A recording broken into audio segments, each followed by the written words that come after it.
IWC as a brand to me is very interesting. I feel like it's a brand that's on the edge of a massive boom. It's an unpinned grenade that's just waiting for that little tap to set a chain reaction off. I feel like it will be absolutely humongous. Their marketing is absolutely fantastic. It's big, it's bold, and we've seen those little moves towards that monumental explosion that I kind of think we're going to have with the release of the Engineer and the collaboration with Mercedes. All these brilliant steps to a brilliant brand. Now, I feel like the Engineer has kind of overshadowed the rest of the lines of IWC over the last kind of 2 years until this line.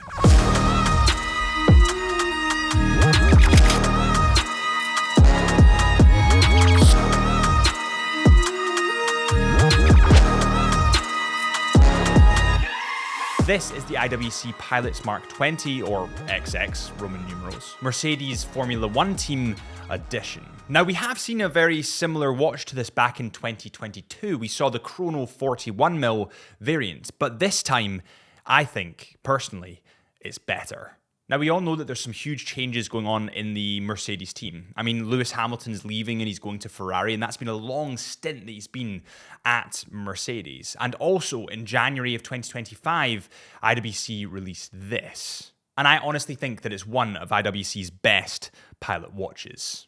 Let's begin where we normally do and talk a little bit about the specs of this watch. So this watch comes in at 40 millimeters in diameter. It really hits that perfect size for all wrists. I have a 6.5 inch wrist and it honestly fits just perfectly. It comes in at 10.6 millimeters in height, so it's wonderfully thin. It has 10 bar of water resistance and it has a full titanium case.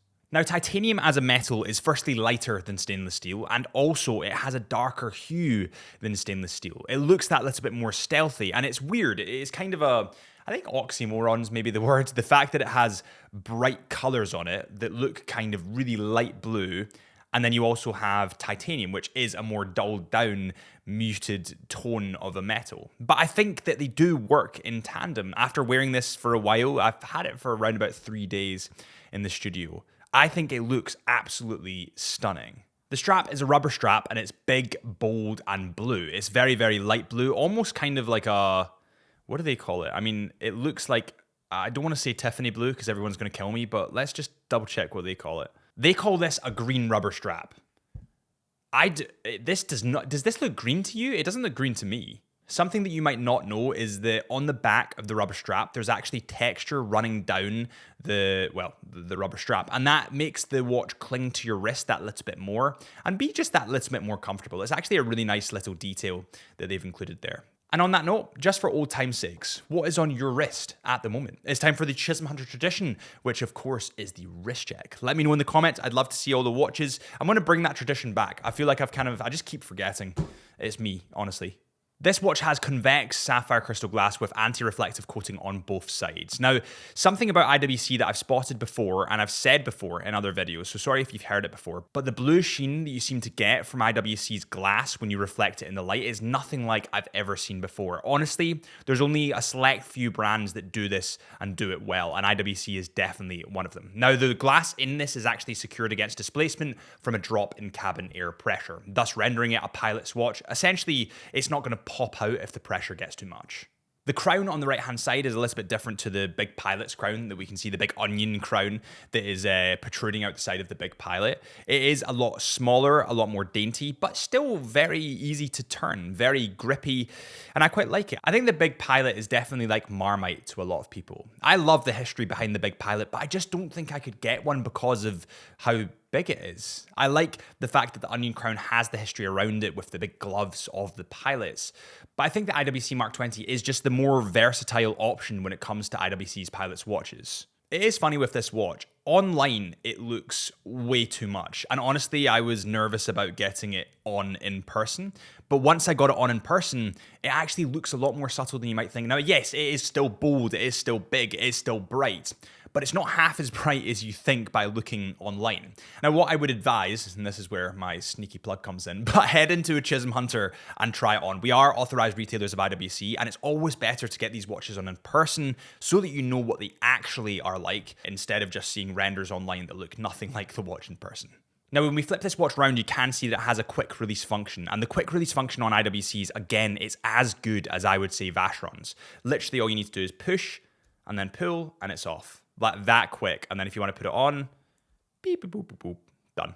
I mean, it's honestly one of the easiest systems I've used in terms of quick release functionality. The dial on this watch is actually identical to the chrono model that we've seen before. Of course, it's not identical because that one's a chrono model and this one isn't, but it comes in a matte black color. The hands are also blackened, which makes that big, bold, what they're calling green color stand out wonderfully against the black dial. It has a date window at the 3 o'clock mark, and all the hour markers are big, bold, and contrast again just wonderfully with that black dial. And I'm actually a big fan of IWC's marketing in general. They are that little bit more bold. They are that little bit more standoutish, but I don't know. I really like that. I feel like in an industry where we're getting more and more opaque and more boring, if you want to call it that, IWC are kind of doing the opposite of that and releasing big, bold colors like this. And I know it's kind of like Marmite to a lot of people. Some people love it, some people hate it. But that means that the people that love it really love it.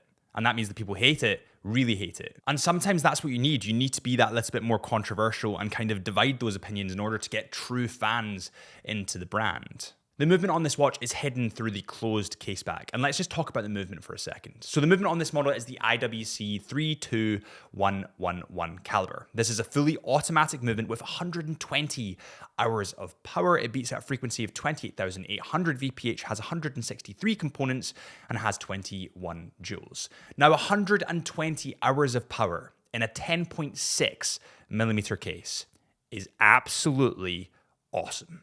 Now, when we look at the case back itself, we can see that it has Mercedes-AMG PETRONAS F1 team. And this definitely is that little bit more divisive. I think that this would definitely split opinions of this watch because not everyone is going to be a fan of F1. A lot of people might not like F1 but like the watch and therefore not get the watch because it relates to F1. And I think that is the only flaw when looking at this watch. I think F1 fans are going to love it. IWC fans are going to love it. But if you don't like both, then why would you get this watch when you can get another Mark XX that doesn't have any of that Mercedes branding on it? I'll relate this to Omega really quickly. The Omega James Bond watch. If you don't have an affiliation to James Bond, then why would you buy an Omega that has the James Bond logo on it? Or the Snoopy with the Moon watch. Why would you buy the Snoopy if you don't have an affiliation to the Snoopy? I think this is the only flaw to an otherwise pretty perfect watch. I mean, yes, maybe I changed the fact that it has text on the back of it. Maybe I changed the strap to be black so that it contrasts a little bit more with the dial, the actual numerals on the dial. But apart from that, this watch is absolutely stunning. I honestly think it's pretty much almost perfect. And perfection doesn't exist in the watch industry. Everyone's always going to have something that they don't like, something that they would change. Even the King itself, the Omega Seamaster, has little tweaks that I'd probably change, but it gets pretty close. And that is the new Mark XX from IWC. Please let me know what you think in the comments. I love having those kind of backs and forths with you in the comments. Follow our Instagram at Chisholm Hunter Watches. Follow my Instagram at HB Lifelens. Or remember to tune into our podcast where we actually have the brand director in the UK of IWC on the podcast. It's the Into the Mind podcast. And on that note, I'll see you guys real soon.